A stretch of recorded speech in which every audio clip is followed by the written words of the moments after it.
Buenas tardes. El día de hoy entonces vamos a hablar sobre la anatomía de la muñeca y la mano. Por supuesto que esto es una continuación de un curso que estamos haciendo sobre la anatomía del miembro superior. Y voy a en este punto, como saben, muchas estructuras que vienen del antebrazo van hacia la muñeca y la mano, entonces a lo mejor no es así. Voy a mencionar varias de estas estructuras que ya vimos en antebrazo. Entonces tenemos, ¿verdad? Para comenzar, lo que es en la muñeca el retináculo extensor. Normalmente los libros comienzan con el retináculo flexor, pero como implica el túnel carpiano y eso, quiero comenzar con el retináculo extensor, un poquito menos complejo.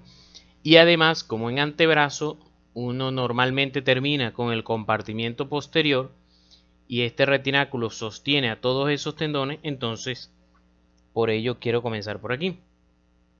Entonces, si se dan cuenta, ¿verdad? Recuerdan que todos los tendones posteriores más lo que se llamaba antes el primer y segundo radial, que son el extensor radial del carpo largo y corto, ¿verdad? Todos ellos van a pasar por una estructura llamada retináculo extensor, que es un ligamento transverso que sostiene a todos estos tendones.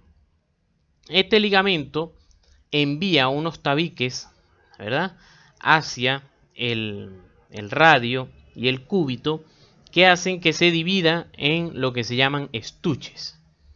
Entonces, pregunta frecuente en la muñeca, en anatomía, es los estuches, ¿verdad?, extensores, y qué músculo, qué tendones pasan por allí. Entonces, obviamente, tenemos que aprendernos el número del estuche, primero, segundo, tercero, cuarto, y quinto y sexto. Son 6 estuches y qué tendones pasan por allí. Entonces, lo que yo hago normalmente es aprendérmelos de acuerdo a cómo me aprendí los del compartimiento posterior. Los músculos del compartimiento posterior. ¿Se acuerdan que los músculos del compartimiento posterior, ¿verdad?, son 8, que están dispuestos en dos planos. Un plano superficial hay 4 y en un plano profundo hay 4 más. Adicional a estos dos, como les acabo de decir, están 2 del compartimiento lateral que se llaman extensor radial largo y corto del carpo, que ellos también pertenecen a que también pasan por estos estuches, que son, como están aquí, el largo del carpo y el corto del carpo, que ellos se insertan en la base del primer metacarpiano y, perdón, del segundo metacarpiano y tercer metacarpiano en este orden respectivamente. Entonces, recordemos, ¿verdad?, que aquí está entonces el compartimiento posterior y cómo fue que nos aprendimos todos esos músculos. Hacíamos un abanico, ¿verdad? Hacíamos un abanico en este sentido, colocándonos colocando nuestro miembro superior derecho, ¿verdad? Viéndolo por el dorso, lo colocamos así y hacemos un abanico. Y empezamos con los primeros 4 del primer plano, que son el anconio, ¿verdad? Después viene el flexor cubital del carpo, ¿verdad? Después, extensor cubital del carpo. Luego viene el dedo meñique y entonces nos recuerda el extensor del meñique. Luego el anular no tiene propio de un músculo propio, entonces comparte el común de los dedos. Entonces el extensor común de los dedos, ¿verdad? Esos primeros 4 son los del primer plano. Segundo plano, entonces son los que viene. Dedo medio solamente tiene un tendón que comparte con los otros 4, entonces se mantiene el extensor de los dedos, el extensor común de los dedos, perdón. Después viene el índice, que sí, como el meñique, tiene uno propio, entonces me recuerda que hay el extensor del índice. Y el pulgar, que dijimos que era el egoísta, ¿verdad? Entonces tiene 3 músculos, que son el extensor largo del pulgar, abductor largo del pulgar y extensor corto del pulgar. Estos dos. Entonces, en este orden, ¿verdad? En este orden, como lo acabamos de ver aquí, nos vamos a aprender ahora los los estuches, ¿verdad?, del retináculo extensor, solo que nos los vamos a aprender al revés. ¿Y por qué, profesor, al revés? Bueno, porque los estuches van enumerados de radial hacia cubital. De radial hacia cubital, 1, 2, 3, 4, 5. Entonces, así nos los vamos a ir aprendiendo. Entonces, vamos a ir ahora al contrario.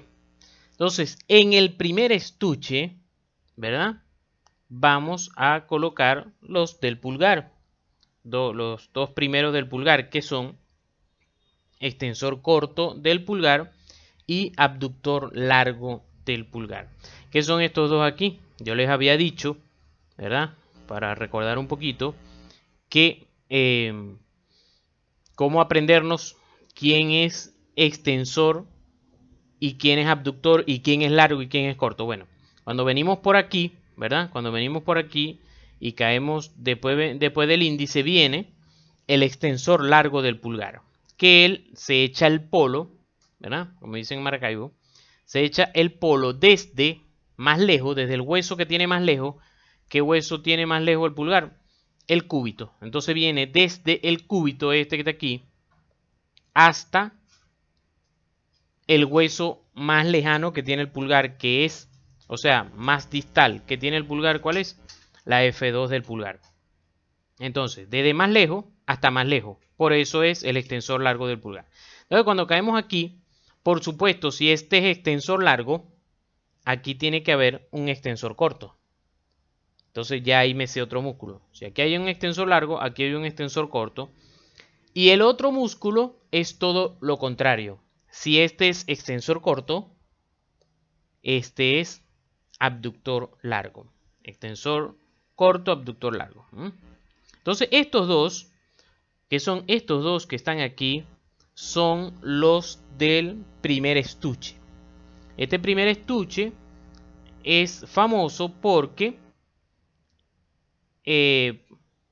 ocurren tenosinovitis estenosantes, es decir, el estuche se engrosa, se puede engrosar y atrapar estos tendones. Entonces, se estenosa porque se estrecha, es la palabra en griego, se estrecha y entonces se comprimen y ocurre la enfermedad llamada enfermedad de Dequervain, que la voy a colocar por allí en unas láminas. Enfermedad de Dequervain es una tenosinovitis estenosante del primer estuche extensor y, por supuesto, te preguntan qué músculos están implicados: extensor corto y abductor largo. Luego, ¿verdad?, aquí está el primer estuche, luego viene el segundo estuche. El segundo estuche también tiene dos. Primero tiene dos, enfermedad de Dequervain, el segundo tiene dos. Esos dos que vienen son los únicos que son de otro compartimiento, que son los del compartimiento lateral, que es este que viene aquí. Estos dos que vienen aquí, que son respectivamente extensor largo y corto, ¿verdad? Extensor largo y corto del carpo. Extensor radial largo y corto del carpo. Lo que pasa es que los nombres son largos. Extensor carpis radialis brevis y longus. Es que me suenan más en latín por la historia que siempre les he contado de que en mi posgrado estaba un cirujano de mano que le gustaba mucho la docencia y casi que nos obligó a aprendernos eso en latín. Cuando le hablábamos los músculos en español no nos paraba, pues no nos prestaba atención, pero cuando se lo decíamos en latín era que sí. Entonces, bueno, de tanto hacerlo a juro, bueno, nos lo aprendimos en latín. Entonces el extensor carpis radialis brevis y longus son aquí el segundo estuche. El tercer estuche, que es este que está aquí, que sería aquí, entonces es un compartimiento solo. Y va este señor que acabamos de hablar de él, que es el largo del pulgar, extensor largo del pulgar. Entonces fíjense, llevamos los tres primeros estuches. Primer estuche lleva 2, segundo estuche lleva 2, tercer estuche lleva 1. Fíjense que a excepto de estos dos que están atravesaditos aquí, vamos en el orden del abanico que habíamos hecho para aprendernos el compartimiento posterior. Luego, ¿Qué viene? El extensor del índice. Y después, ¿quién viene? Los cuatro tendones del extensor común de los dedos. Entonces, el siguiente compartimiento, que es el cuarto estuche extensor, ¿verdad? Tiene los 4 tendones de los dedos largos más el del índice. Entonces, fíjense, así, de esta manera, me acuerdo. Cuarto estuche extensor tiene los 4 tendones largos más el del índice. 4 tendones. Una de las cosas también de destacar en traumatología, que se los dije en la semana pasada, que entre el segundo estuche y el tercer estuche queda esta estructura anatómica que se llama el tubérculo de Lister. En el tubérculo de Lister es que el extensor largo del pulgar se apoya para dar esa curva, ¿verdad? Y hace como una polea y le da más fuerza al extensor largo del pulgar para hacer su movimiento. Quinto y sexto estuche tienen uno cada uno, que son los que me faltan. Aquí el extensor del meñique, quinto estuche, y este señor en el sexto estuche, que es el extensor carpis ulnari o extensor ulnar o cubital del carpo. Extensor del meñique, extensor cubital del carpo. Entonces esos son los 6 estuches. Entonces si ustedes los ven aquí está el dibujito otra vez del principio, ¿verdad? Aquí están todos los estuches. Primer estuche, extensor corto del pulgar y abductor largo del pulgar. Fíjense que en mi mente siempre pasa primero que este me lo sé, porque es largo, me acuerdo, pasa por el tubérculo de Lister y por eso es largo. Entonces, siempre cuando yo voy a nombrar estos dos, como no me lo sé al caletre, porque yo no sirvo para el caletre, cuando me preguntaban esto, siempre recordaba aquí que está el extensor largo del pulgar. Entonces aquí empezaba con extensor corto del pulgar y abductor largo. Segundo compartimiento, los dos radiales, que antes se llamaban primer y segundo radial, pero como los anatomistas se aburrieron, entonces le pusieron nombres más largos. Entonces, extensor radial largo del pulgar, extensor radial corto del pulgar. Ese es el segundo compartimiento. Tercer compartimiento, no lo sabemos, que es el extensor largo del pulgar. Cuarto compartimiento, el extensor común de los dedos con sus 4 tendones más un quinto tendón que es el extensor del índice. Quinto estuche, el extensor del meñique, y sexto estuche, el extensor carpis ulnaris o extensor cubital del carpo. Aquí en un corte transverso, ¿verdad? Primer estuche, segundo estuche, tercer estuche, cuarto estuche con 5 tendones, quinto y sexto tienen un solo tendón cada uno. Otra estructura que se pregunta más todavía es la tabaquera anatómica. La tabaquera anatómica prácticamente es una estructura triangular, ¿verdad? Que lo vemos hacia radial, hacia el extremo radial de la muñeca, que está conformado por los músculos del primer estuche hacia radial y hacia lateral el músculo del tercer estuche. Y los dos del medio, que serían los del segundo estuche, son estos que están aquí, que están en el piso de la tabaquera anatómica, en conjunto con la arteria radial que va pasando por allí. Doctor, pero la arteria radial no pasa aquí adelante. Sí, pasa adelante en la muñeca, pero cuando está terminando el radio, ella se hace hacia posterior. Ella se va hacia posterior y pasa por la tabaquera anatómica. Y nosotros entonces podemos ubicar, hacemos extensión del pulgar, ubicamos allí el triangulito, el huequito, la fosita de la tabaquera anatómica. Y entonces, si palpamos suave, vamos a palpar la arteria radial. Entonces, si le preguntan límites de la tabaquera anatómica, hacia lateral tenemos al extensor corto del pulgar y abductor largo del pulgar. Hacia medial, el extensor largo del pulgar. Y en el piso tenemos de hecho varias estructuras que podemos mencionar, que son primer y segundo radial, ¿verdad? La arteria radial y más profundamente el hueso escafoides. Es el punto doloroso para el hueso escafoide. Cuando nosotros estamos pensando que hay una fractura de escafoides, ¿verdad? Si vemos una rayos X tenemos dudas de si hay una fractura de escafoide, debería ser doloroso la palpación en la tabaquera anatómica porque allí es que está el escafoide. Entonces aquí más o menos vemos cuando colocamos la mano así, estos músculos que se pueden marcar. Entonces fíjense que son los del primer estuche y los del segundo estuche que le están pasando por debajo hacia la base de el primer y segundo metacarpiano. Aquí está otra vez la tabaquera anatómica, en el fondo el escafoide, igual los vemos aquí como los podemos palpar. Entonces, aquí, ¿verdad? Vamos a recordar otra vez, sobre todo el compartimiento posterior, que en su primer plano, el plano superficial, está el anconio, el extensor cubital del carpo, el extensor del meñique y el extensor común de los dedos. Más profundo está el extensor del índice, extensor largo del pulgar, abductor largo del pulgar y extensor corto del pulgar. Todos estos en conjunto con los del compartimiento lateral están inervados por el radial y por eso los tenemos azul. En el compartimiento anterior, ¿verdad? Tenemos que entre el cubital y el mediano se dividieron la inervación. Esto es importante, ¿verdad? Que lo recordemos, lo repasemos para poder recordar mejor ahora que vamos a estudiar la mano, cómo está inervada la mano, entonces lo vamos a poder relacionar.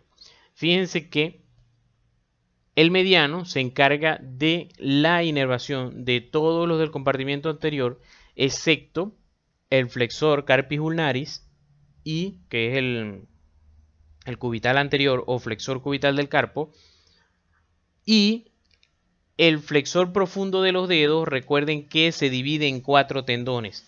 Los 2 tendones que están más hacia el meñique, es decir, el tendón del meñique y el tendón del anular, están inervados por el cubital, pero el tendón del medio y el tendón del índice están inervados por el mediano.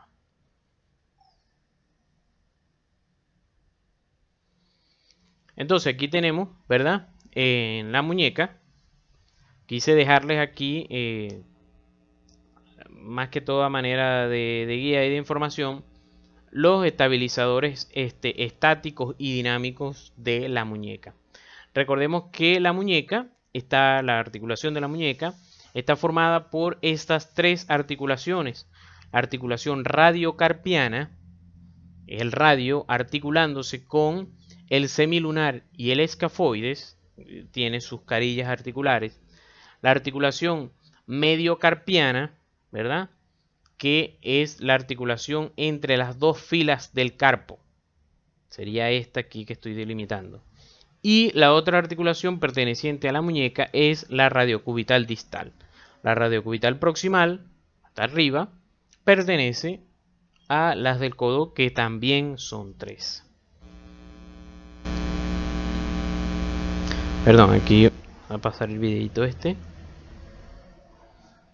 Entonces fíjense cómo se maneja la articulación radiocarpiana, una articulación de la muñeca pues que es bastante inestable y necesita mucho de las articulaciones de los ligamentos radiocarpianos que están señalados allí, que ayudan a la estabilización de esta articulación, porque esta articulación puede, hablo de inestable, de que no dependen mucho de su congruencia articular, porque fíjense que hay una concavidad en el radio, pero es casi plana. Entonces se ayuda es mucho con los ligamentos.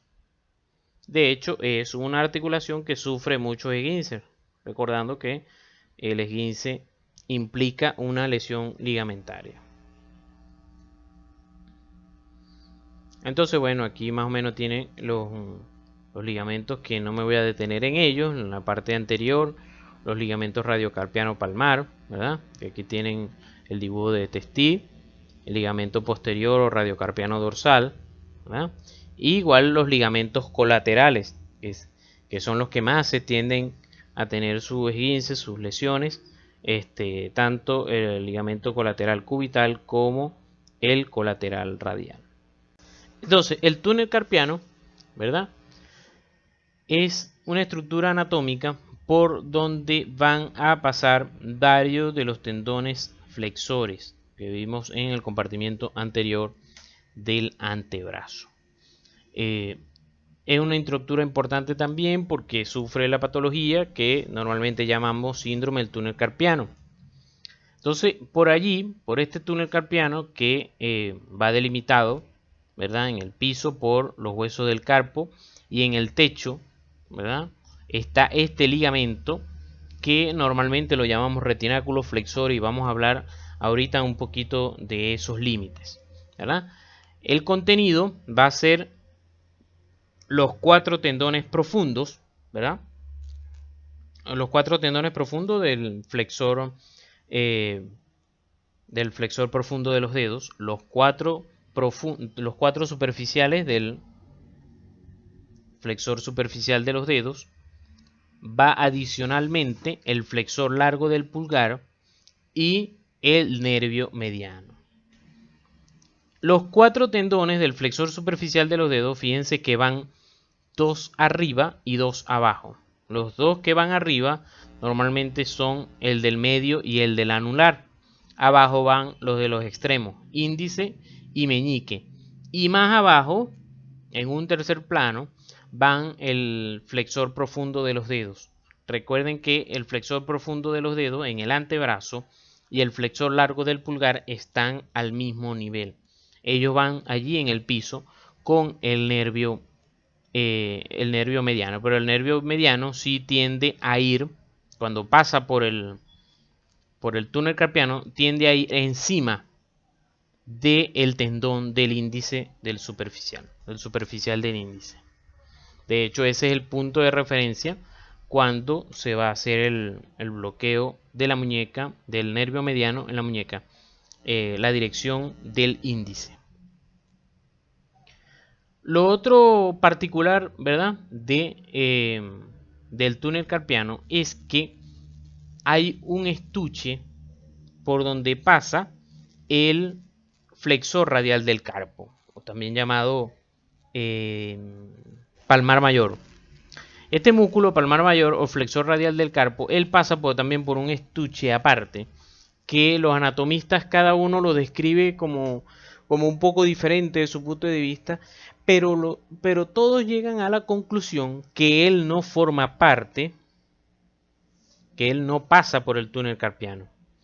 Igualmente que el músculo, que aquí no está representado, pero el músculo flexor cubital del carpo. Entonces, todos esos tendones, para que se acuerden, el contenido del túnel carpiano son 10. De hecho, aquí también están viendo de una vez, pueden repasar los extensores, los estuches del retináculo extensor. Ahí tenemos el retináculo flexor con sus inserciones en el carpo, que las vamos a ver ahorita mejor, y el retináculo extensor, donde está dividido con su estuche y eso. Entonces, si hacemos un corte transversal, fíjense, ahí están el retináculo extensor, que es este, y aquí el retináculo flexor, ¿verdad?, que tenemos, que está delimitando aquí lo que es el túnel carpiano.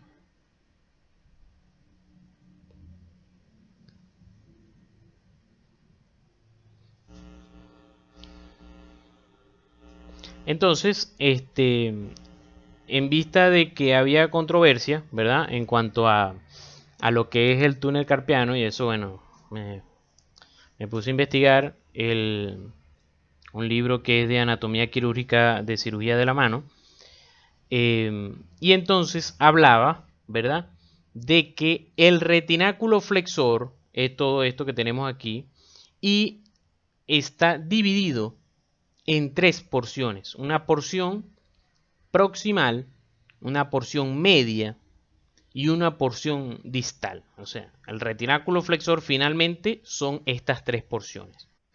La primera porción, ¿verdad? Él habla de que es una continuación de la fascia profunda antebraquial, es decir, de la fascia que viene del antebrazo.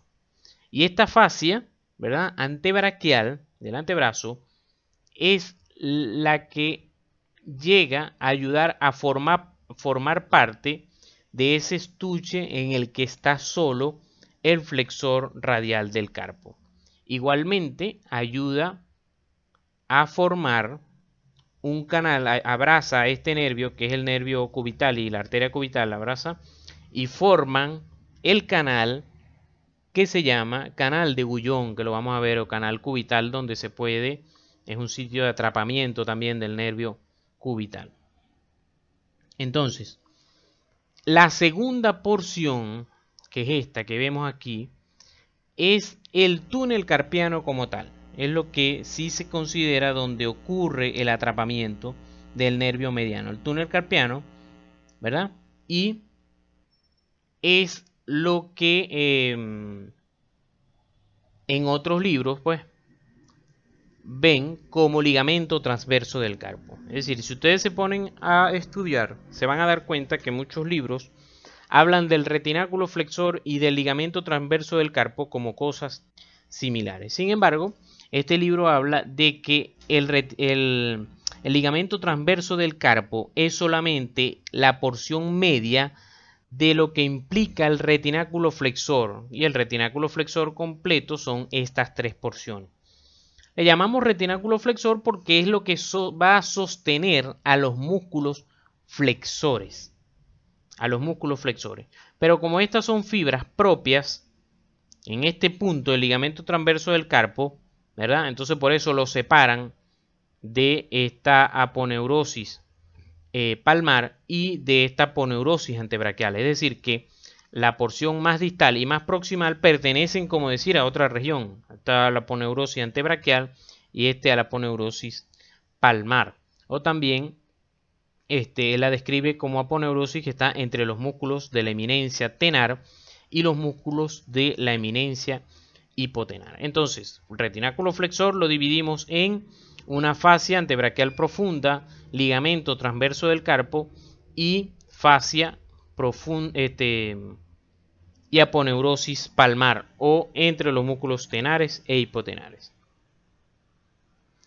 Entonces, como tal, ya hablando del ligamento carpiano transversal, que es el que nos importa porque es donde ocurre el síndrome del túnel carpiano, tiene una parte superficial, unas fibras superficiales que también pertenecen, las más proximales, pertenecen a la fascia antebraquial y las más distales también pertenecen a esta fascia palmar. Pero tiene otras fibras más profundas que son el ligamento carpiano transversal como tal. Recuerden que el síndrome del túnel carpiano va a ocurrir que hay una compresión del nervio mediano y el nervio mediano tiene unas arterias chiquiticas que corren en su epineuro, en su parte más superficial. Esas arterias se llaman, que lo que normalmente se llama la vasa vasorum. Entonces esa vasa vasorum se comprime y no deja de pasar irrigación al mediano y entonces el mediano sufre isquemia de sus componentes y al sufrir esa isquemia es lo que va a conllevar a que el paciente presente toda la sintomatología que normalmente presenta. Entonces, si se fijan, ¿verdad? Este es un dibujo del testículo, ¿verdad? Un corte transverso de la muñeca y entonces él habla de que el flexor radial del carpo está más radial, o sea, el túnel carpiano finalmente no llega hasta el tubérculo del escafoides, sino que él está en un estuche metido por allí hacia lateral. Fíjense, por ejemplo, también este del Rubiero lo coloca igual en un estuche, pero más superficial. Lo coloca aquí en un estuche más superficial al flexor radial del carpo. Y este que es el Bouchet, ¿verdad? También habla de que hay de que está el ligamento transverso del carpo y que el ligamento transverso del carpo envía un tabique hacia abajo dividiendo el túnel carpiano en dos. Él habla de que esto es un túnel carpiano completo que está dividido en dos. Un sitio, un compartimiento donde están los 10 tendones y un compartimiento donde está el flexor radial del carpo. Pero bueno, la mayoría finalmente hablan de que el túnel carpiano, propiamente dicho, es donde están los 10 tendones. Entonces, teniendo esto en cuenta, ¿verdad? Entonces podemos entender cuando nos referimos a los límites del túnel carpiano. Si vemos este dibujito, prácticamente podemos sacarlo. Yo coloqué entre paréntesis, aquí me faltó cerrar el paréntesis. Yo coloqué entre paréntesis las estructuras que agrega el libro que les comenté de cirugía de la mano, que es un poco más específico, que es el DOI. Y dejé fuera del paréntesis lo que normalmente dicen los libros y lo que normalmente es más fácil para aprender a los estudiantes de medicina. Entonces, hacia lateral, una de las cosas que yo hice para recordar los límites del túnel carpiano, ¿verdad? Sobre todo lateral y medial, porque siempre como vamos a nombrar los huesos del carpo, entonces tendemos a olvidarnos. Entonces, tenemos que recordar cuáles son los huesos que están más lateral y cuáles son los huesos que están más medial. Entonces, vamos a recordar el caletre, ¿verdad? De los huesos de la primera fila y los huesos de segunda fila. La primera fila, escafoide, semilunar, piramidal y pisiforme. Y la segunda fila es trapecio, trapezoide, hueso grande y hueso ganchoso. Entonces, hacia radial, ¿verdad? Hacia radial van a estar, perdón, radial es esto. Disculpen, radial es esto porque este es el pulgar. Hacia radial están el primero de la primera fila y el primero de la segunda fila. ¿Quiénes son? El escafoide de la primera fila y en la segunda fila empezamos con trapecio. Entonces, los tubérculos de ellos dos son el límite lateral del túnel carpiano. Tubérculo del escafoide y tubérculo del trapecio, ¿verdad? El DOI agrega la fascia que pasa sobre el flexor carpis radialis, porque fíjense que, por ejemplo, para Testí, el límite no implica, el límite del túnel carpiano, que es hasta aquí, no implica el tubérculo del escafoide, sino que habla de esta fascia que se envía aquí del ligamento transverso del carpo hacia abajo, hacia el carpo, y entonces para separar el flexor carpis radialis. Entonces, por ejemplo, para el mismo Testí, este tabique es parte del límite lateral del túnel carpiano. Pero con que ustedes se aprendan tubérculo del escafoide y del trapecio, vamos bien. Lateral. Hacia medial, entonces son los últimos de cada fila. El último de la primera fila, ¿quién es? El pisiforme. Que de hecho el pisiforme no va en la fila como tal, sino que él se echa hacia adelante. Él va adelante, él va articulado hacia adelante del hueso que lo sostiene, que es el piramidal. Ese es un tuyuyo, como le digo yo siempre, un tuyuyo que nos podemos palpar aquí a nivel de la muñeca. Esa prominencia, ese huesito que nos tocamos en la muñeca hacia cubital es el pisiforme. Y más hacia distal, ¿quién es el último hueso de la segunda fila? El ganchoso. Entonces su gancho es el que es parte del límite del ligamento del túnel carpiano. Entonces, el pisiforme y el gancho del ganchoso son el límite medial del túnel carpiano. El DOI habla de también colocar allí el piramidal, que es el que sostiene al pisiforme. Pero con el pisiforme y el gancho del ganchoso, yo personalmente me conformo. En el piso, ¿verdad? Normalmente decimos los huesos del carpo. Los huesos del carpo forman el piso del túnel carpiano, pero aquí les especifiqué cuáles habla, valga la redundancia, específicamente el DOI, que menciona cuáles huesos del carpo. Y en el techo, el ligamento que hemos hablado en estos últimos minutos, el ligamento transverso del carpo. Entonces, normalmente ya no se habla del retináculo flexor, sino una parte del retináculo flexor, como ya se los he explicado, que es el ligamento transverso del carpo. El canal de Guyon, ¿verdad? El canal de Guyon es un canal que se forma aquí superficial al túnel carpiano. Es decir, un poco más superficial. Es este que está aquí. Si vemos, fíjense una cosa. Fíjense, todos estos tendones que vemos aquí están debajo de esto, que es el ligamento transverso del carpo. Y todos estos tendones que están pasando junto con el nervio mediano son el túnel carpiano. Aparte, va aquí, lateral y superficial, el flexor radial del carpo, que no pertenece al túnel carpiano. Pero, fíjense que aquí viene el nervio y la arteria cubital, y van pasando aquí, va pasando hacia radial de el pisiforme. Esto aquí es el pisiforme y este es aquí el gancho del ganchoso, donde se está insertando el ligamento transverso del carpo. Entonces van pasando por aquí, ¿verdad? El nervio y la arteria cubital.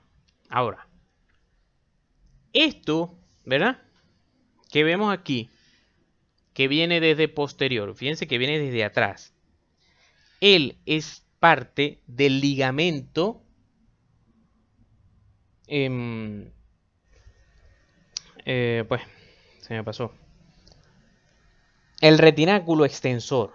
Decíamos que el retináculo extensor sostenía a los tendones extensores. Entonces el retináculo extensor, él envía unas bandas hacia adelante, que son estas que vemos aquí. Él envía unas bandas hacia adelante, ¿verdad? Y esta banda que ven aquí arropa a estas estructuras que son el nervio y la arteria cubital. De hecho, cuando viene y la ropa termina insertándose encima del ligamento transverso del carpo. Vuelvo y repito, esto que vemos aquí atrás es el retináculo extensor que viene hacia adelante y arropa a la arteria del nervio cubital y se inserta en el ligamento transverso del carpo. Fíjense que como esto queda más proximal que el ligamento transverso del carpo, esto es lo que viene también a formar parte de la fascia antebraquial, que es esta que vemos aquí. Fíjense cómo esto está arropado, bueno, por esta fascia antebraquial que es el mismo tejido, pues es las mismas fibras que vienen de atrás y atrás formaron parte del retináculo extensor. Vienen ellas y arropan aquí, otra vez repito, creo que como la tercera o cuarta vez, arropan a la arteria y el nervio cubital. Eso entonces para que se imaginen esto que les voy a dibujar aquí. ¿Verdad? Entonces viene aquí como decirles el ligamento, el retináculo extensor, ¿verdad? Aquí están los tendoncitos, que serían el extensor del meñique, el extensor cubital del carpo, ¿verdad? Entonces, este retináculo extensor se viene hacia adelante y pasa y se inserta en el ligamento transverso del carpo. Y entonces aquí, ¿verdad? Aquí están arteria y nervio cubital. Arteria y nervio cubital. Entonces, cuando tú estás aquí y ves los límites de esto, Voy a hablar es de los límites. Voy a hablar los límites de este canal. ¿Quiénes son los límites de este canal? Bueno, fíjense que vamos a sacarlo nosotros mismos. Hacia, como este es un canal, pero que es prácticamente como un triángulo. Fíjense que tiene un piso, un techo y una pared medial. Piso, techo y pared medial. Un triángulo prácticamente. Entonces, ¿el techo quién es? El ligamento transverso del carpo. ¿El techo quién es? El retináculo extensor, ¿verdad? O la misma fascia antebraquial. Y hacia medial tenemos los mismos límites del túnel carpiano. Pues claro, lo que pasa es que yo lo alcé bastante aquí, pero es prácticamente aquí pegaditos. Ellos están aquí pegaditos y entonces el límite medial del canal de Gullón es el mismo límite medial del túnel carpiano, que son pisiforme y gancho de ganchoso, que son estos que tenemos aquí. Lo que pasa es que se me olvidó dibujarlo aquí. No tengo el mismo dibujo, lo hubiera dibujado aquí. Pero son esos los límites, ¿eh? Entonces aquí quise colocarle unas láminas de cuando me tocó este tema en el posgrado, ¿verdad? Para dejárselas aquí en el video. Y que entonces el túnel carpiano, como sabemos, es la compresión del nervio mediano. Y hacemos lo que es el signo de Tinel, que es percutir el trayecto del nervio y nos va a dar parestesias. El paciente va a sentir parestesia o hormigueo en las zonas de inervación de él, pues, porque el signo de Tinel no es nada más para el nervio mediano. Cualquier nervio que tú percutas y da parestesias, eso se le dice signo de Tinel positivo, pero tú tienes que especificar signo de Tinel positivo para tal o cual nervio. El signo de Fallen, que es este que vemos aquí, hiperextender, que prácticamente las muñecas, ambas muñecas durante unos 30 segundos. Y también existe el signo de Fallen sensibilizado, que es colocarlas en flexión y sobre todo moviendo los dedos, el paciente va a sentir compresión del nervio mediano, o sea, no va a sentir la compresión, sino que va a presentar las parestesias.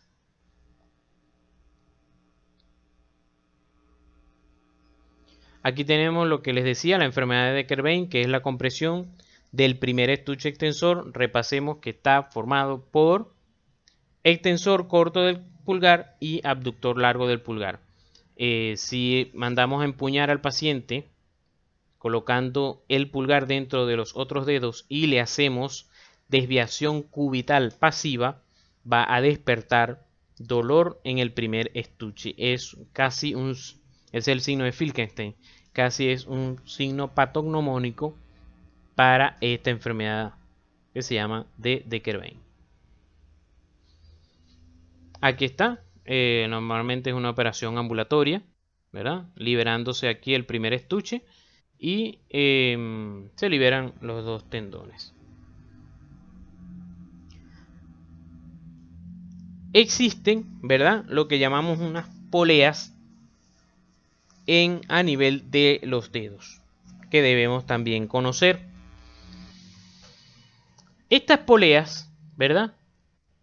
Permiten que los tendones flexores que van por cada uno, a través de cada uno de los dedos, por delante de cada uno de los dedos, se queden fijos al hueso. Es decir, si estas poleas, fíjense que son unas bandas aquí, que son anulares, porque forman como un anillo, algunas son anulares, que son las A, y las C, porque son cruciformes. Estas bandas fijan el tendón al hueso. Si ellas no existieran, entonces cuando nosotros dobláramos los dedos, flexionáramos los dedos quedarían levantados en la piel. Perdón, los flexores quedarían levantados en la piel y se verían como normalmente se le llama cuando estas poleas se rompen y el tendón se levanta, se le llama tendón en arco de flecha. Creo que es así. Porque forman como... Ya va. Queda formando como un arco de flecha. Entonces, las poleas normalmente son preguntas de cuáles son las poleas más importantes que ayudan a mantener al tendón en su sitio, que son la A2 y la A4, y que ellas están posicionadas respectivamente en F1 y F2 de cada uno de los dedos. La polea A1 se encuentra en la cabeza del metatarsiano, del metacarpiano correspondiente. Y ella también se llega a enfermar, se engrosa, ¿verdad? Y llega a atrapar el tendón. Entonces, fíjense, cuando el dedo se flexiona, ¿qué pasa con el tendón? El tendón se sale del túnel, de este túnel completo que vemos aquí. Imagínense este dedo flexionándose. Entonces, ¿qué está sucediendo? Este tendón se sale porque se está contrayendo. Es decir, obviamente primero ocurre la contracción allá muscular que jala al tendón saliéndose del túnel, y es lo que hace la flexión del dedo. Cuando el dedo, para que el dedo vuelva a su sitio, el tendón tiene que volver a su sitio deslizándose debajo de cada una de las poleas. Puede existir un quistecito, ¿verdad?, a nivel del tendón que permita, que haga que cuando el tendón se va a deslizar hacia adentro, quede atrapado. No puede deslizarse porque la polea A1 no lo permite. Y entonces el paciente que les va a llegar diciéndoles que no puede extender el dedo, que a veces el dedo se le pega, y que eso normalmente el mismo paciente lo llama dedo en gatillo, porque es como si se dispara en ese momento. Entonces, de hecho, el paciente muchas veces le va a decir que no puede extenderlo y que tiene que ayudarse con la otra mano. Entonces, normalmente ahí la operacióncita es liberar la polea A1. Y aquí tenemos el dedo en gatillo. Y entonces aquí está la liberación de la polea 1 y ahí están los tendones flexores. Aquí, bueno, cuando estaba estudiando con mi hermano los portales para artroscopias de muñeca. Entonces aquí está una liberación del primer estuche extensor de una enfermedad de Decker-Vein en el posgrado. Igual, esta es otra. Este es una liberación bueno, este creo que era el mismo paciente. Liberación del nervio cubital a nivel del canal epitrócleo-craneano en el codo. Y bueno, vamos a decir que eso fue la parte de muñeca. Vamos ahora a lo que es la anatomía de la mano.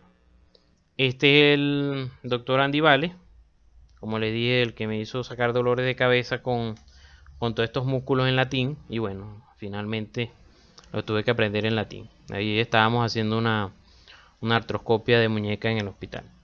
Entonces aquí vamos a ver la importancia, ¿verdad?, de lo que es el pulgar con respecto a los otros dedos. Recuerden que la articulación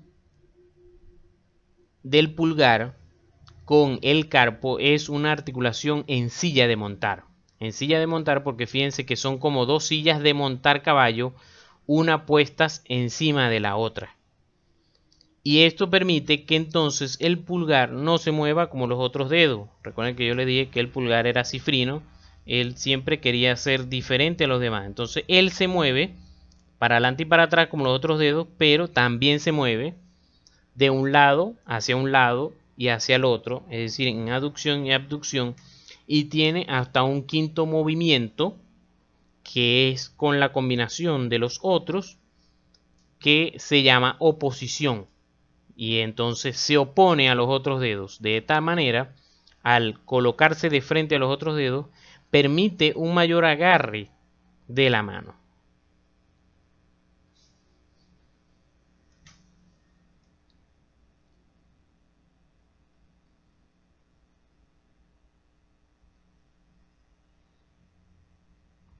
De la articulación, entonces, trapezo metacarpiano. Articulación en silla de montar. Ese es el mayor ejemplo. Siempre que si le llegan a preguntar un ejemplo de articulación en silla de montar, es ese.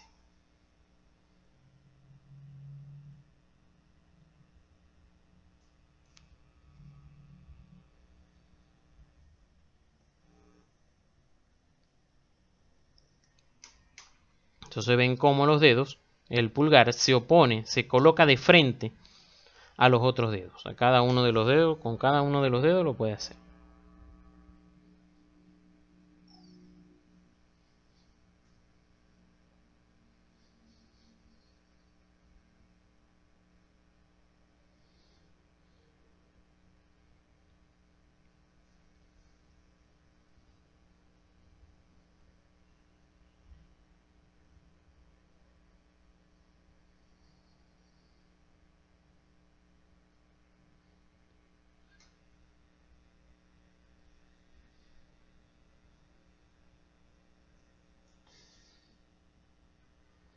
Aquí para recordar con lo que uno estudiaba, los cadáveres, las manos y los esqueletos.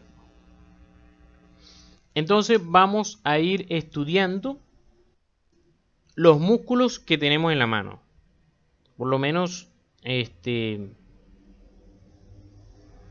siempre como tal a nivel de estudiante no exigían las inserciones de todos estos músculos. De verdad que es un poquito complicada, que además que son varios músculos, son bastantes, cada uno tiene a veces varias inserciones. Entonces es un poquito complicado aprendérselos todos, pero bueno, se los voy a dar de tal manera que se los puedan aprender en cuanto a su nombre, su posición dentro del compartimiento.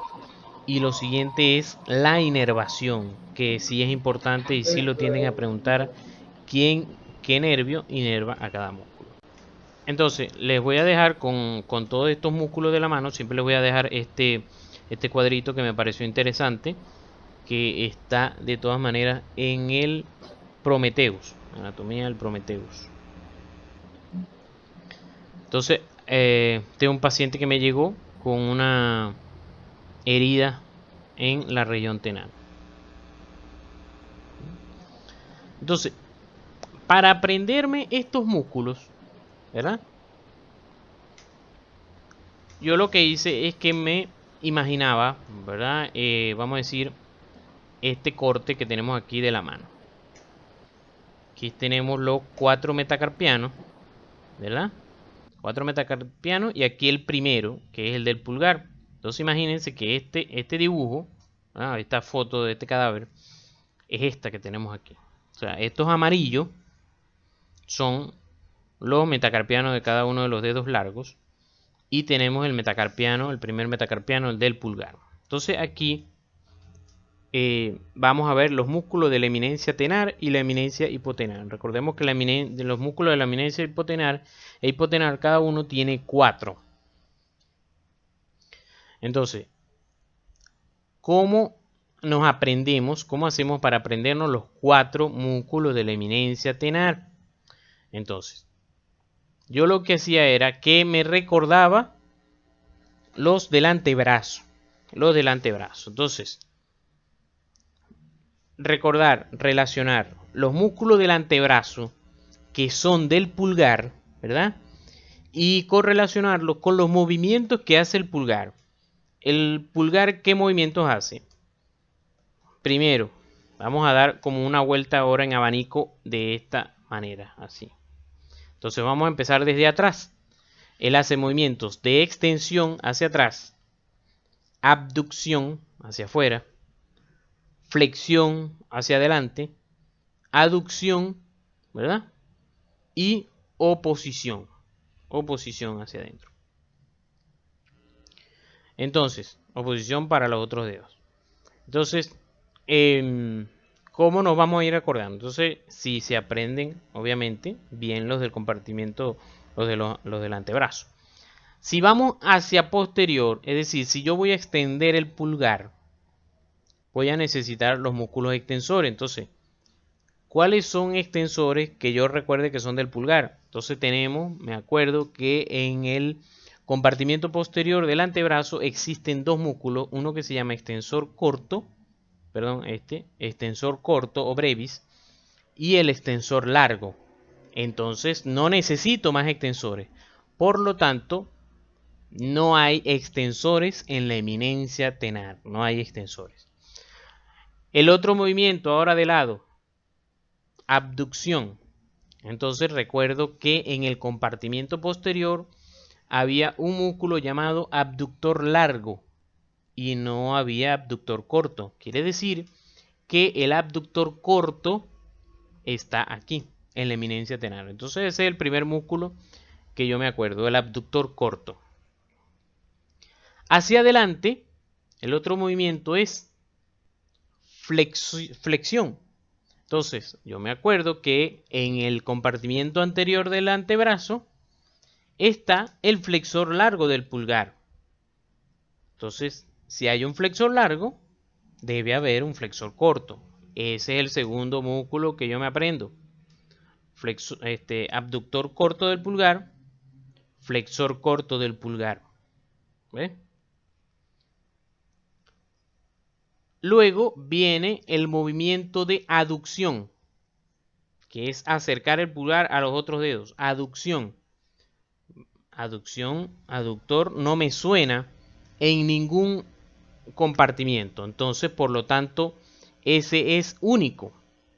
Entonces, este que es el aductor del pulgar, no es ni largo ni corto porque es único, no es necesario colocarle apellido.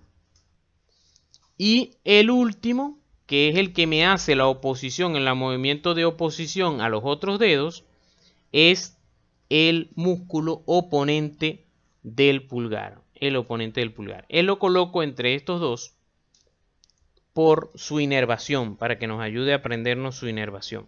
Entonces, repito rápidamente cómo hacemos para aprendernos los músculos tenares. No hay extensor, entonces abductor hay un largo, entonces tiene que haber un corto. Flexión hay un largo, tiene que haber un corto, flexor corto del pulgar. Aductor del pulgar porque no hay más. Y oponente del pulgar porque tampoco hay más. Entonces, si se fijan, hay dos con nombres largos y dos con nombres cortos. Flexor corto del pulgar y abductor corto del pulgar. Y estos cortos, o sea, con nombres cortos, que es oponente y aductor del pulgar. Entonces ahora, que aquí están, ¿verdad? Los de la eminencia tenar. Ahora vamos entonces con la eminencia hipotenar, que son tres músculos que tienen que ver con el meñique y un cuarto músculo que no es con el meñique, sino que tiene que ver con la piel. Dice que tensa la aponeurosis. La función es tensar la aponeurosis palmar o tensar la piel palmar. ¿Están aquí? Los músculos tenares y los hipotenares. Entonces volvemos aquí, ¿verdad? Entonces estos tres que tienen que ver con el meñique. Fíjense que entonces prácticamente parecidos a los del pulgar. Tenemos oponente del meñique, flexor del meñique y abductor del meñique. Oponente del meñique, flexor del meñique y abductor del meñique. Entonces, el único que me está faltando es el aductor del meñique, pero es abductor del meñique.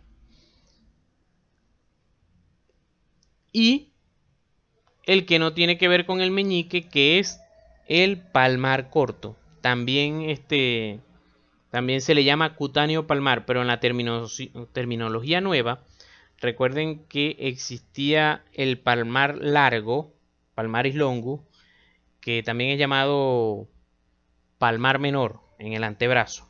Ese se le llama palmar largo en la terminología nueva, y entonces a este le llaman ahora palmar corto o palmar brevis.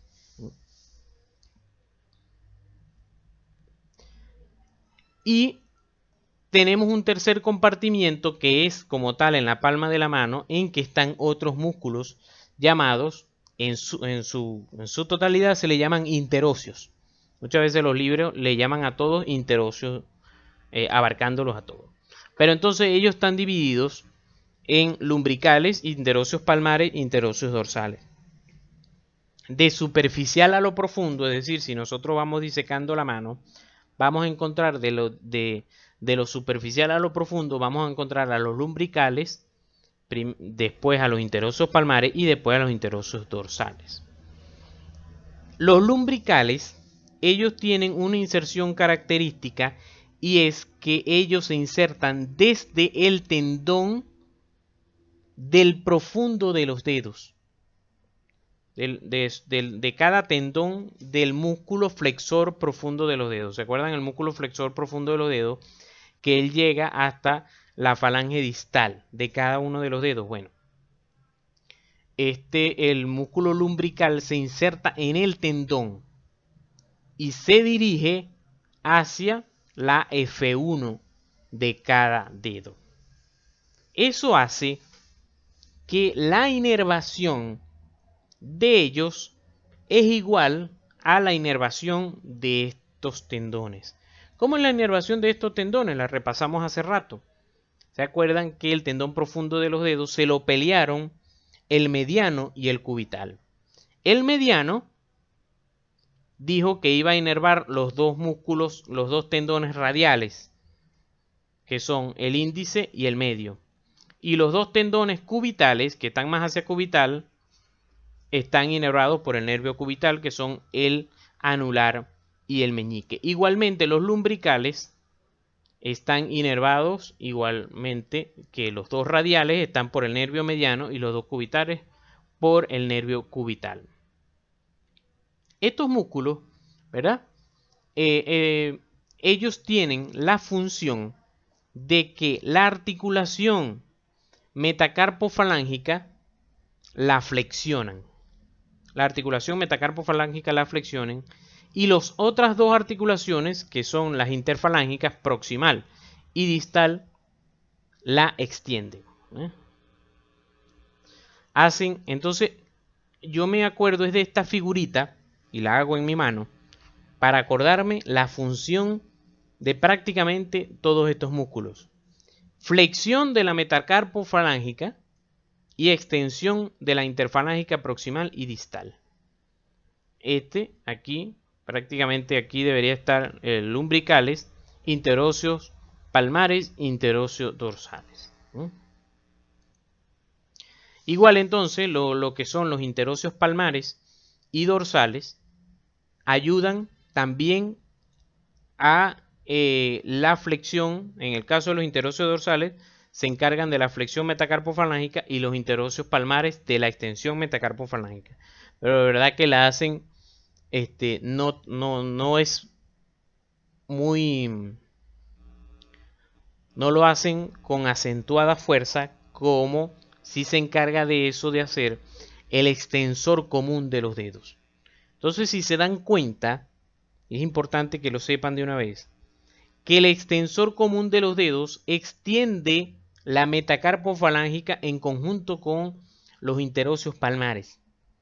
Pero la extensión de los dedos como tal, de la interfalángica proximal y distal, la hacen los lumbricales, los interóseos palmares y los interóseos dorsales.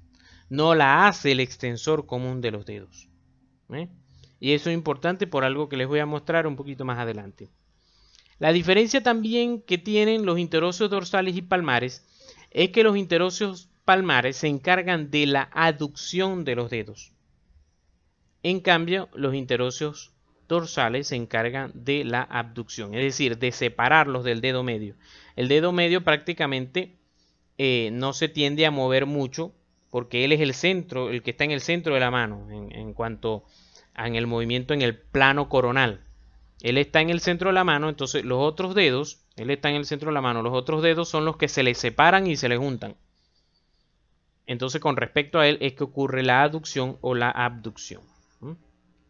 Aquí están. Entonces los lumbricales los reconozco porque están insertados en los tendones, ¿verdad?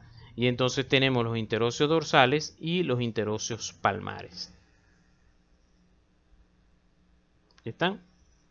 Fíjense aquí que entonces la aducción, ¿verdad? La aducción me la hacen los interóseos palmares y la abducción me las hacen los interóseos dorsales. Normalmente, yo para acordarme lo que hago es que siempre uno habla de los lumbricales primero porque están más superficiales. Y después uno habla de los interóseos palmares. Entonces uno tiende a decir que los interóseos palmares hacen la abducción, la separación, porque como uno está hablando de las manos, la mano, los dedos siempre uno los tiene cerrados, ¿verdad? Entonces, uno tiene los dedos juntos. Entonces uno tiende a decir los palmares, que son los primeros, hacen la abducción, la separación. Pero es al contrario. Los interóseos palmares, que son los primeros que siempre nombro, hacen que ellos se junten. Y los dorsales hacen que ellos se separen. Lo otro entonces que les estaba diciendo en cuanto, ¿verdad?, al extensor común de los dedos es porque cuando nosotros vamos a examinar un paciente con posible lesión del nervio mediano, ¿verdad?, tendemos a decirle que extienda los dedos. Pero el paciente, aunque tenga lesión del nervio radial, creo que al principio dije el nervio mediano, con lesión del nervio radial, cuando vamos a examinar el nervio radial, entonces le decimos al paciente que extienda los dedos. Y eso está mal, porque el paciente extiende los dedos por el nervio cubital. Fíjense, el nervio cubital y nervio cubital ayudan a la extensión de la interfalángica proximal y distal. Pero la metacarpofalángica sí me la hace el extensor común de los dedos, que está inervado por el radial. Por eso es que entonces cuando yo voy a examinar si el radial está indemne o no y quiero examinarlo a través del extensor común de los dedos, lo que hago es que le digo al paciente que flexione los dedos, ¿verdad? Flexione los dedos así como están flexionados aquí y luego haga extensión de la metacarpofalángica. Obviamente no le vamos a dar esta orden, sino que se lo vamos a enseñar nosotros con nuestra mano. Mira, haga esto. Y entonces, por supuesto, si le hacemos contrarresistencia, mucho mejor. Entonces, eso nos ayuda a ver si el extensor común de los dedos logra hacer la extensión de la metacarpofalángica y por ende, entonces sabremos si el radial está indemne o no. Entonces, bueno, cuando vemos, ¿verdad?, este dibujito de la mano, que a veces decimos, cónchale, esto es difícil y tal. No, no es nada difícil. Aquí tenemos arteria radial, arteria cubital con nervio cubital, nervio mediano pasando por debajo del retináculo flexor o específicamente el ligamento transverso del carpo. Por encimita le está pasando el tendón del palmar largo. Después del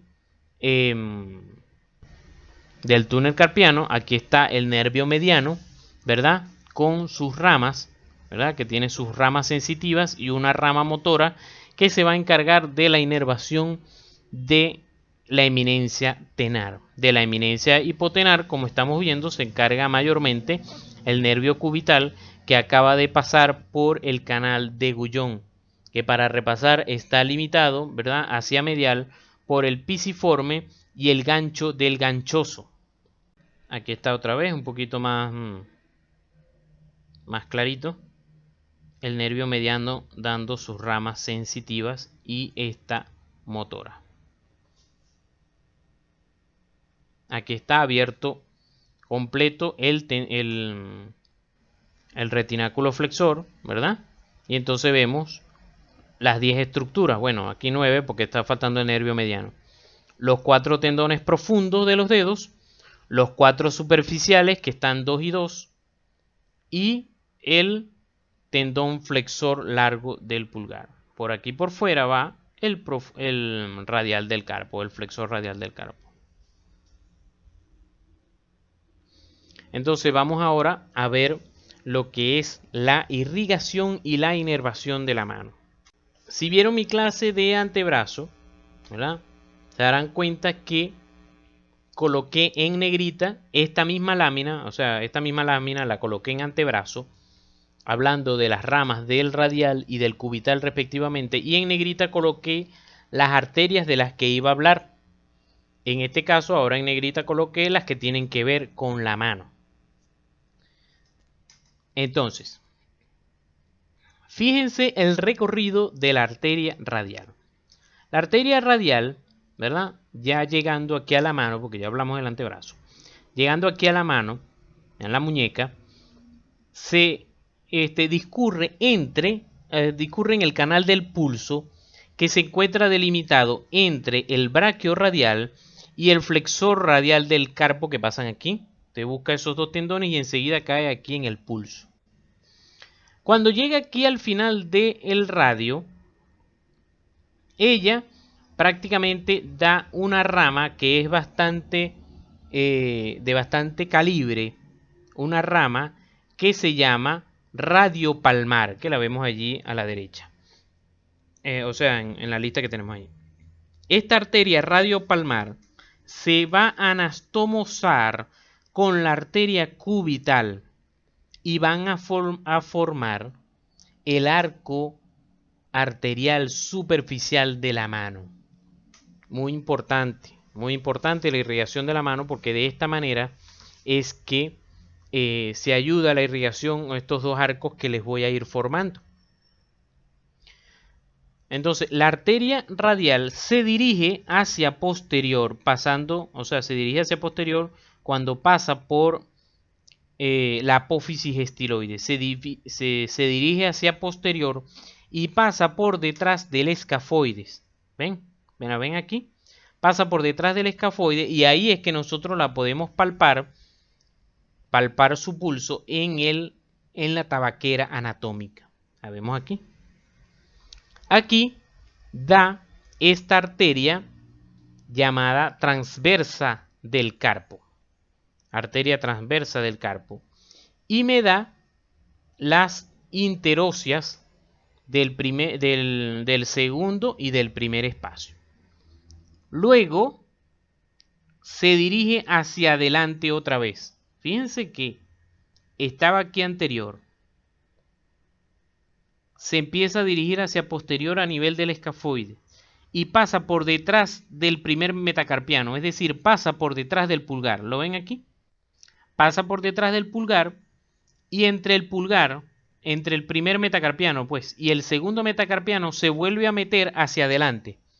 Se vuelve a asomar hacia el compartimiento flexor para unirse con la rama cúbito-palmar de la arteria cubital. ¿Ven? Entonces la arteria radial, ¿verdad? Me va dando aquí, que se me olvidó comentarles esa, la transversa arterior del carpo que se va a anastomosar con una transversa anterior del carpo, rama de la cubital. Me da la radiopalmar que se va a anastomosar con la arteria cubital para formar el arco arterial superficial.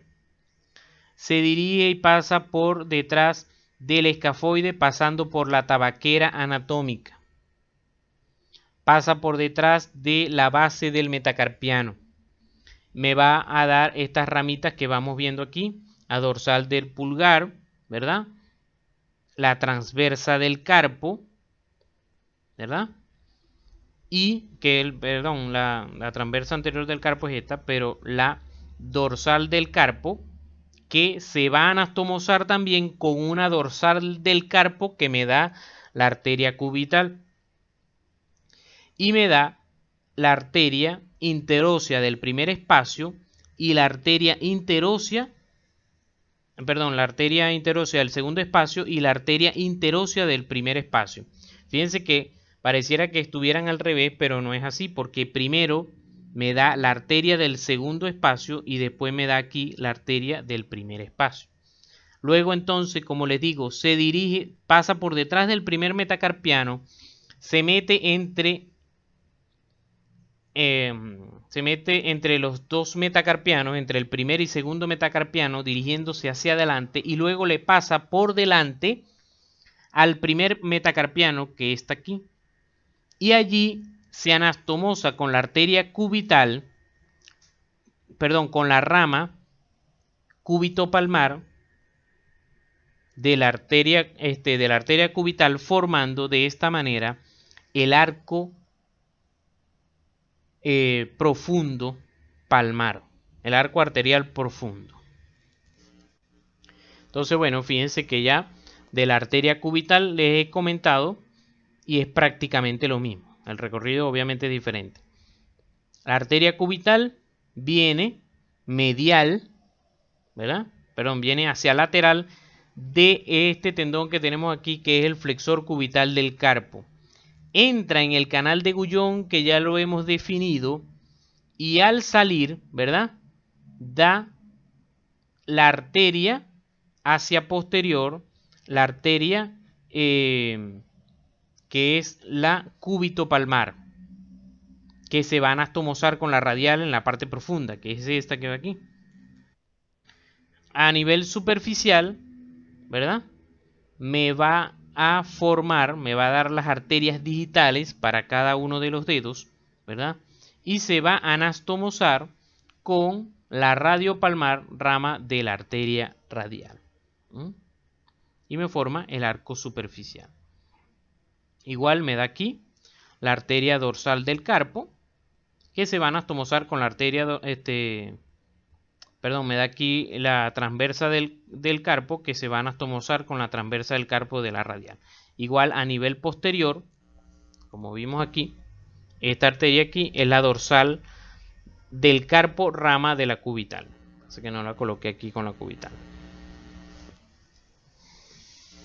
Eso es en cuanto a la irrigación. Fíjense que del arco superficial van a salir estas arterias. Es decir, en la convexidad del arco superficial me van a salir estas arterias interóseas, interósea del primer espacio, interósea del segundo espacio, interósea del tercer espacio, que cuando estamos llegando a la comisura de los dedos, se van a dividir en arteria digital, por ejemplo, esta se llama arteria digital radial del anular, y esta se llama arteria digital cubital del medio. Entonces, esta arteria, que es la interósea del segundo espacio, se me va a dividir en la arteria radial, porque es hacia lateral, pues, o también le puede decir lateral, pero en la mano se tiende a decir radial y cubital. Entonces, esta es radial del dedo medio y esta es cubital del dedo índice.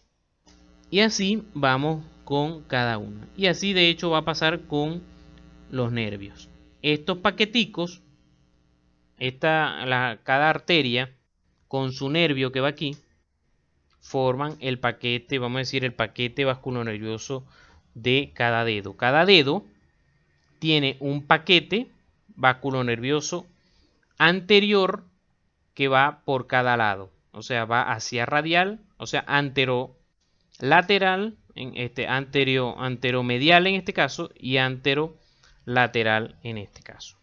Cada dedo tiene ese paquete vasculonervioso. Entonces aquí para terminarles de dejar claro, ¿verdad?, que entonces el arco palmar superficial se forma con la unión de la arteria cubital, con la arteria radiopalmar de la radial. Y el arco palmar profundo se forma de la unión de la radial con la cúbito-palmar rama de la arteria cubital. Eso es pregunta fija. Pregunta fija también es, ¿quién da la mayor irrigación de la mano? Entre la radial y la cubital, la cubital. La arteria cubital da la mayor irrigación de la mano y de hecho los músculos mayormente están inervados, los músculos de la mano están inervados por el cubital en su mayoría. En cambio en el antebrazo es por el mediano y el radial a nivel lateral y posterior.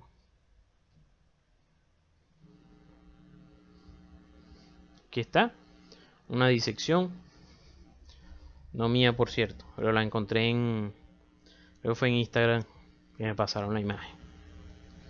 Aquí está una arteriografía viéndose los arcos de la arteria, los arcos arteriales. Y entonces en el dorso del carpo también, como les dije, se da una arteria dorsal del carpo, que son de la arteria cubital y de la arteria radial. Y me forman este arco aquí, pero es muy también es de menos importancia, pues no es como los superficiales que si se llegan a lesionar, tienen un buen flujo sanguíneo.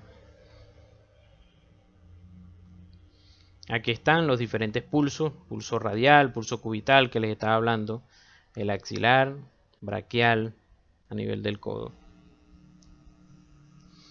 Entonces, como llegamos a nivel de irrigación hasta la punta de los dedos, y fíjense que yo hasta esta clase no les había hablado nada de las venas, porque a mí me gusta entonces hablar de las venas en orden, ahora ascendiendo, en el orden en que va el flujo sanguíneo a través de ellas.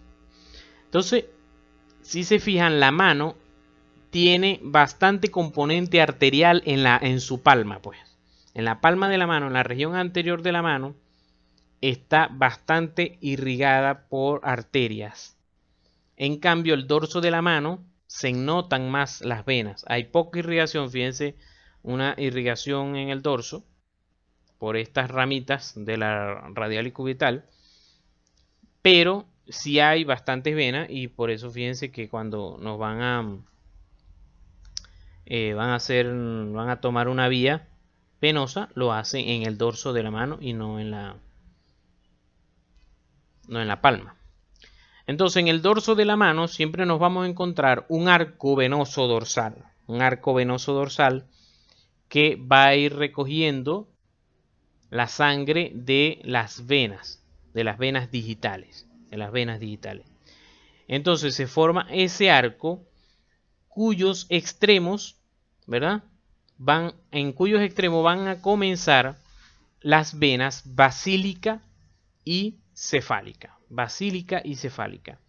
¿Cómo nos aprendemos si la basílica es hacia cubital o hacia radial? Ya les voy a decir al final cómo. Entonces tenemos que la basílica va medial y la cefálica va radial. Paralelamente, ¿verdad? Va una vena que se llama vena mediana que va por el medio del antebrazo a nivel anterior, ¿verdad? La basílica y la cefálica, después de estar en el dorso como a mediados del antebrazo, a medida que va subiendo, se vienen hacia anterior para unirse paralelamente con la vena mediana. Entonces, aquí en el codo, ellas tres se unen para formar dos.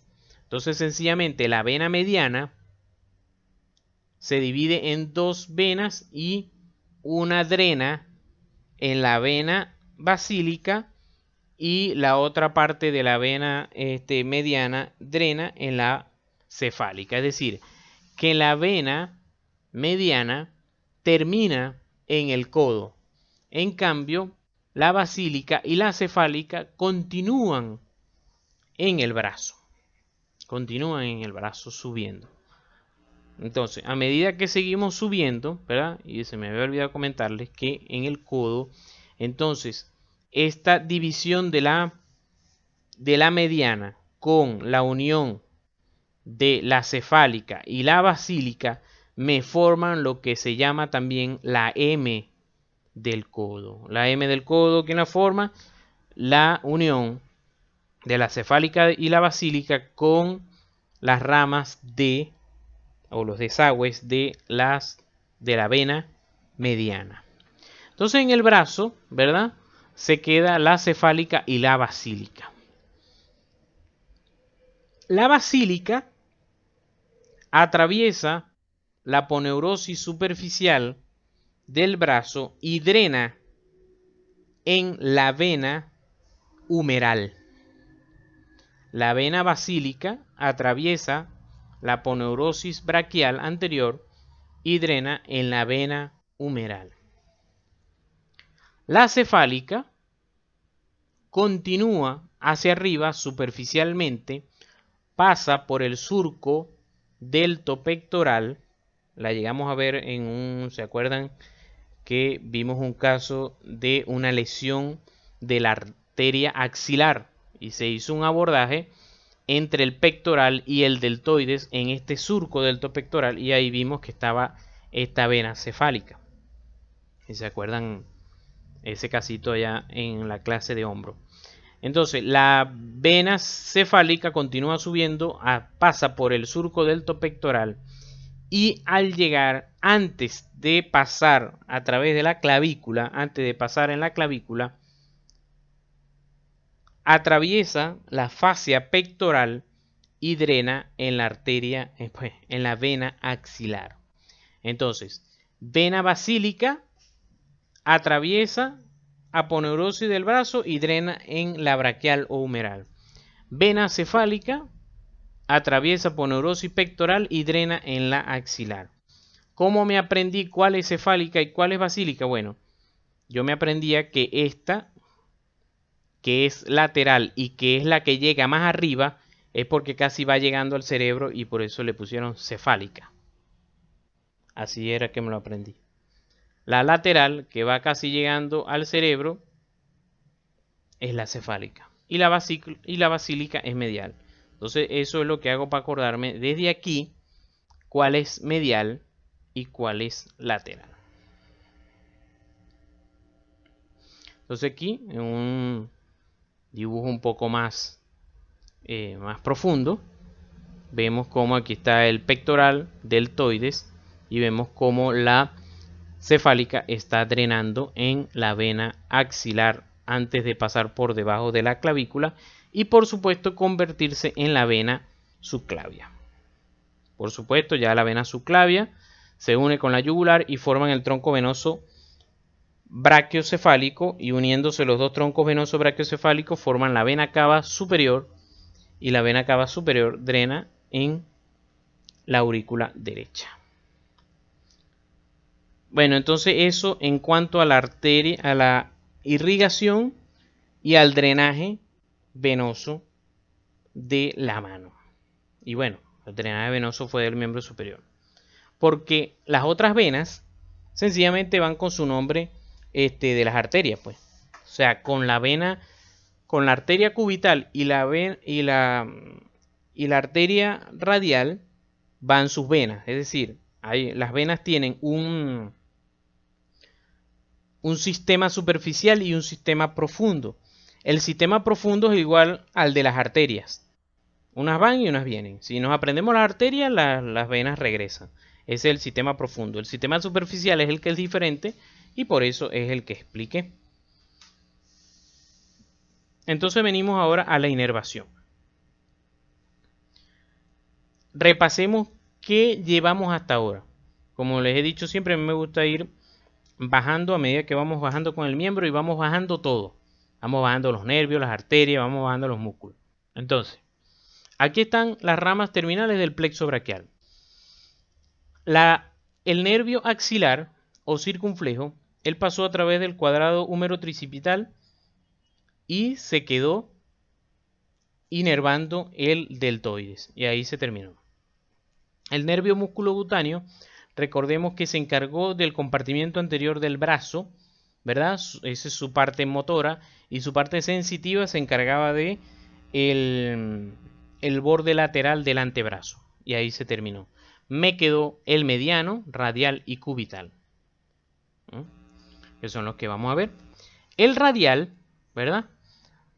Pasa a través de, vamos a repasar porque eso es algo que ya lo hemos repetido bastante, pasa a través del triángulo húmero-tricipital, cae en el canal de torsión, luego del húmero, pues, obviamente inerva el tríceps, luego se hace anterior, pasando por delante del cóndilo lateral del húmero, aquí viene, este que viene aquí, y se divide en sus dos ramas terminales, en una cutáneo superficial, que discurre debajo del braquio radial y una rama profunda que se llama interósea posterior y pasa por la arcada de Frost, que está formada entre el radio y el músculo supinador.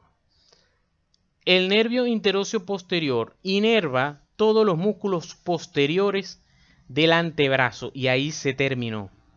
Se le terminan todas las neuronas, pues, todos los axones. En cambio, la superficial, la cutáneo superficial, se va a encargar, va a llegar aquí en la apófisis estiloide y entonces se va a dividir en sus ramas para inervar parte del dorso de la mano. Parte del dorso de la mano que vamos a especificar en un ratico. Se encarga de parte del dorso de la mano. El nervio mediano, es decir, que le iba a decir, que entonces el nervio radial no inerva ningún músculo en la mano. Los músculos de la mano son inervados solamente por el mediano y el cubital. El radial en la mano solamente lo que hace es sensitivo, inervar la piel del dorso de la mano, de parte del dorso de la mano. El mediano, por su parte, fíjense que él, cuando llega al final del antebrazo, da una rama llamada cutáneo palmar. Una rama llamada cutáneo palmar que va a pasar por encima del ligamento transverso del carpo y va a inervar la palma de la mano.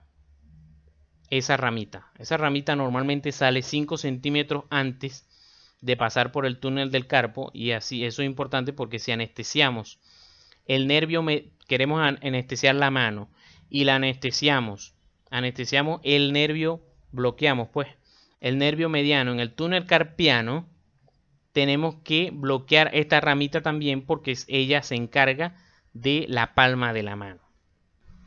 El nervio mediano entonces después pasa por el túnel carpiano, como ya sabemos, y al llegar aquí se divide en sus 6 ramas terminales. Eso es algo que nunca se me va a olvidar porque aposté con el cirujano de mano, me atreví a apostar con el cirujano de mano y por supuesto perdí.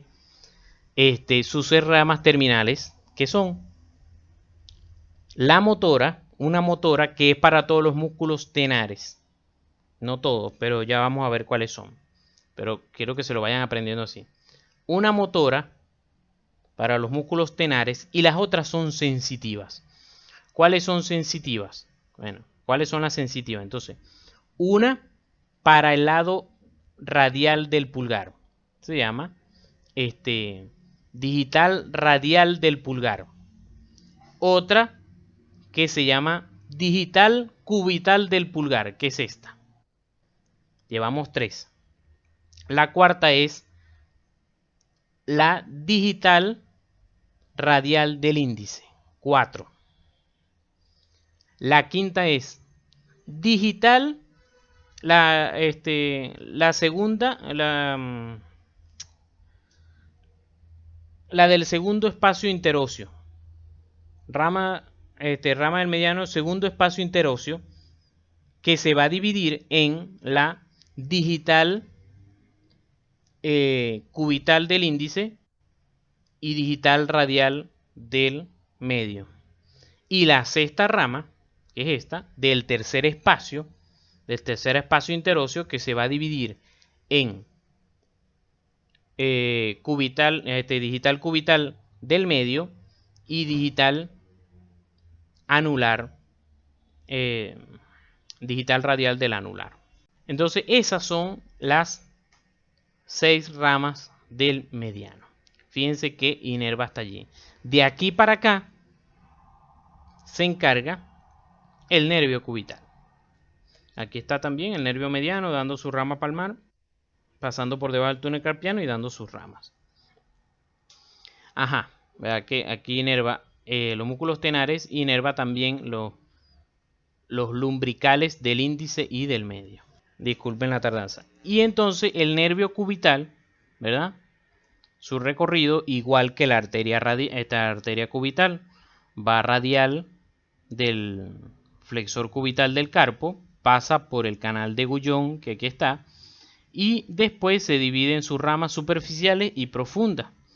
La rama profunda se va a encargar de un gentío de los músculos de la mano, ¿verdad? Y la parte superficial se va a encargar de lo que dejó de inervar el mediano. ¿Qué dejó de inervar el mediano? Entonces me da el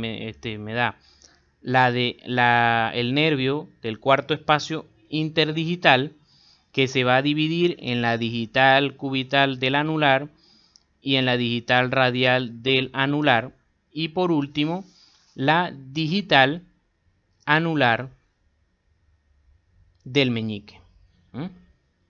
¿Qué son estas que vemos aquí? Aquí viene el nervio cubital, me está dando una rama profunda para los músculos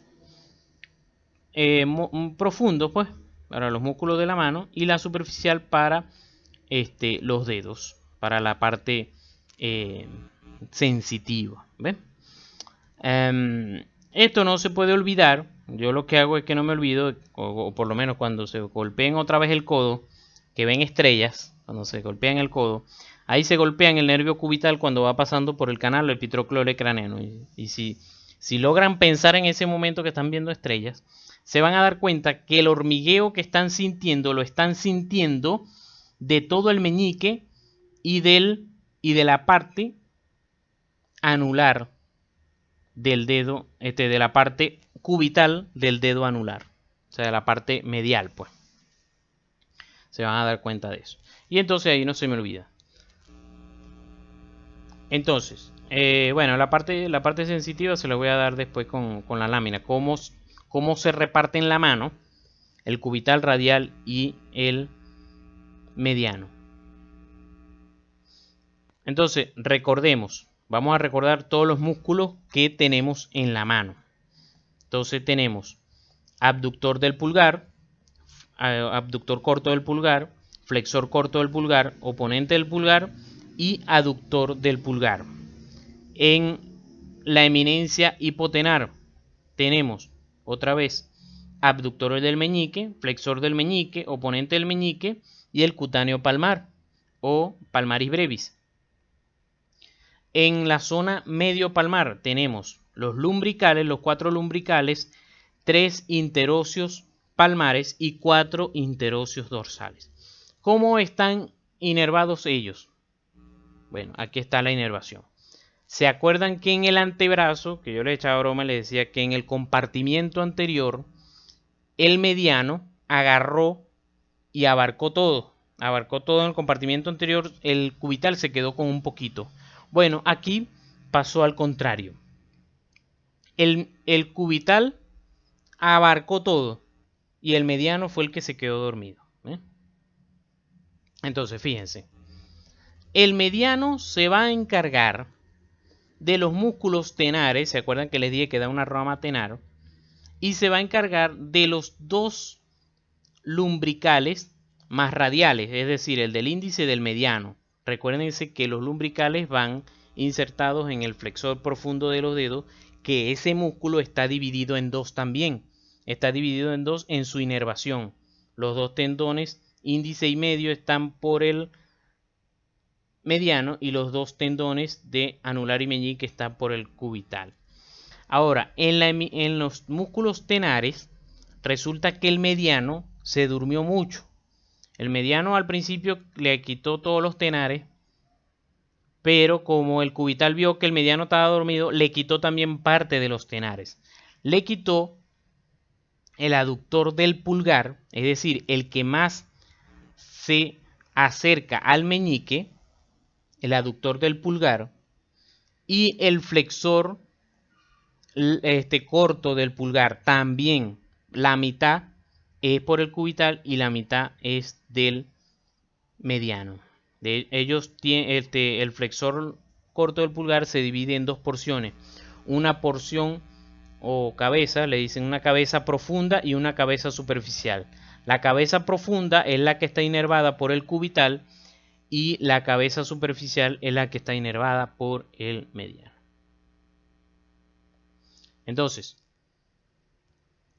para los de traumatología, entonces tenemos que cuando hay lesión del nervio mediano, queda la mano, lo que se llama la mano del predicador, pues queda con los dos índices extendidos y el anular y el meñique en flexión. Esto ocurre ¿por qué? Por la diferencia de la inervación del flexor profundo de los dedos. Fíjense que entonces, si se lesiona el mediano, el mediano deja de inervar el flexor profundo y a los lumbricales. Entonces por eso esos dos dedos quedan extendidos, pero se van a poder flexionar el anular y el meñique por la acción del nervio cubital que sí inerva a esos dos. El cubital, cuando se lesiona el nervio cubital, es la mayor lesión para la mano. O sea, de los tres nervios, si te preguntan cuál de los tres nervios que se lesiona más la mano, imposibilita más la mano, es la lesión del nervio cubital. La lesión del nervio cubital nos da lo que se llama la mano en garra. Se tienden a extender la metacarpofalángica, ¿verdad? Y se flexionan los demás dedos. De hecho, la mnemotecnia entre la mano del predicador y la garra cubital y la mano en garra, cuál es del cubital y cuál es del mediano, es que la mano en garra forma una C de cubital. Y con eso no se te olvida. C de cubital, mano en garra. La mano del predicador es del mediano.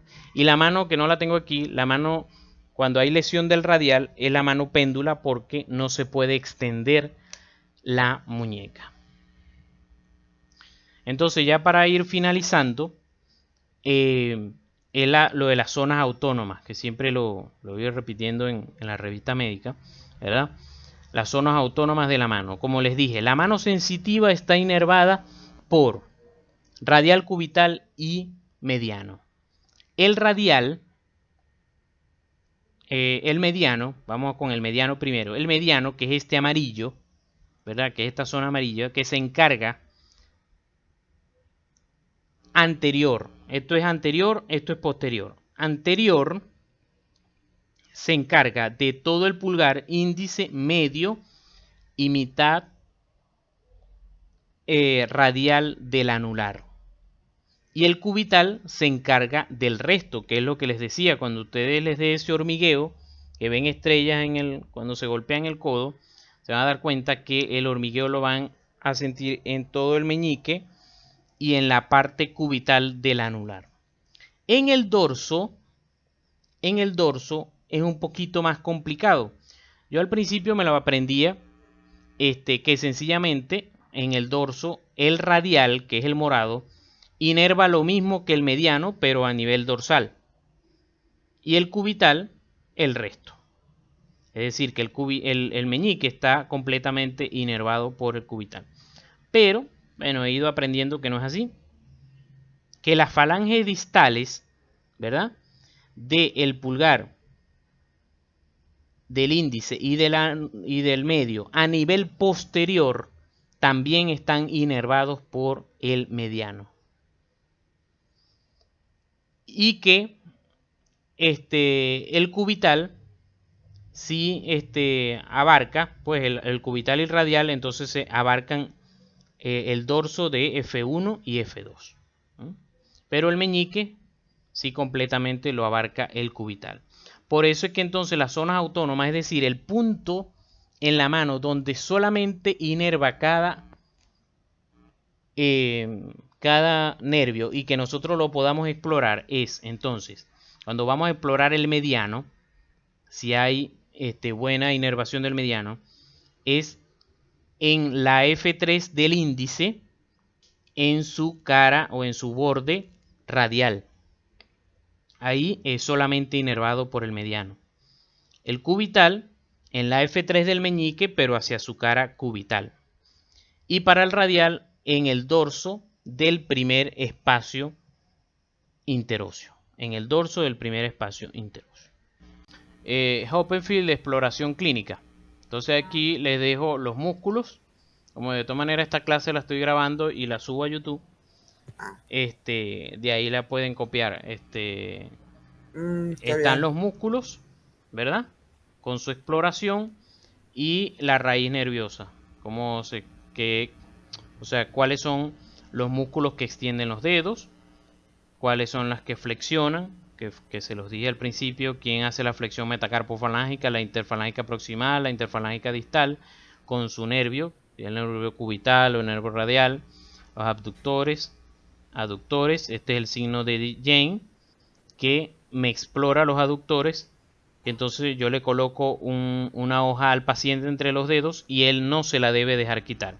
Si se la deja quitar es porque los aductores están debilitados, porque no tienen una buena inervación por el cubital. Hay una lesión del cubital y es signo de Jane positivo.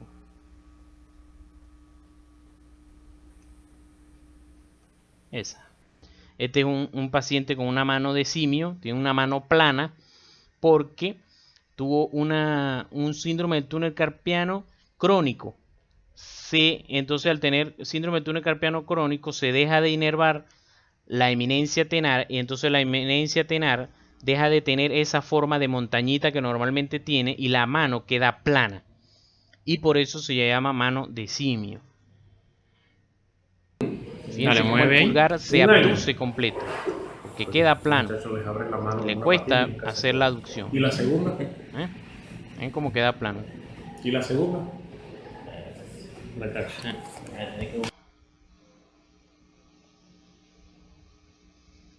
Y bueno, muchísimas gracias. ¿Tienen alguna duda, alguna pregunta en este momento?